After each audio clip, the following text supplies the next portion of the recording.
Ayinde. What happened to you? Kí ló ṣe? Inhaler ida. Ayinde, kò sí inhaler no pack. Ayinde. Sọ fún mi, kí ni reason tó fi mú inhaler lọ sí school? Mi ò ti fẹ́ tán, mi ò dẹ̀ fẹ́ kó tán. Tí wọn náà dẹ̀ mọ condition tí dáàdi wà wá. Yeah, good morning, class. Good morning. Ẹ mọ̀ bínú pẹ̀lú ẹ̀. Mo débi iṣẹ́ nísìnyí àdìsáàdẹ̀ ni kí n má wọlé. Àtìgbà tó ti kúrò níbi iṣẹ́ yẹn ti ní lọ síwájú. Torí orí burúkú tó ń bá ẹ káàkiri yẹn gbé lọ síbì mí. Bàbá mi, lóòótọ́ ni wípé ojú ni ìmọ́lẹ̀ ara. Ọlọ́run tó la ojú Bátílómì afọ́jú lọ́jọ́sí, ó ṣì wà síbẹ̀. Ọlájídé kọ́ lélẹ́yìn. Kí ló ṣẹlẹ̀ síṣẹ́ ẹ ní company? Kí lorúkọ boyfriend tiẹ̀? Ọláwálé. Ó súnmọ́ra wọn náà, Ọlájídé Ọláwálé.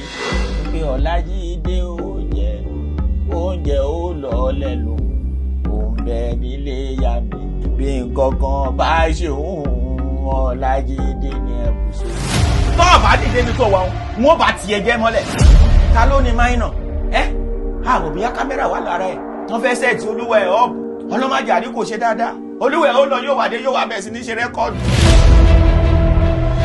Ọlọ́run mọ́mọ̀ jẹ́ ń sunkún lórí ọmọ, ó jẹ́ ń sunkún lórí èrò kankan nù mí.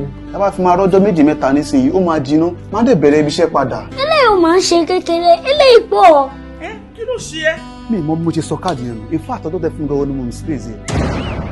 Bí ẹ bá wà lọ́rẹ́, rántí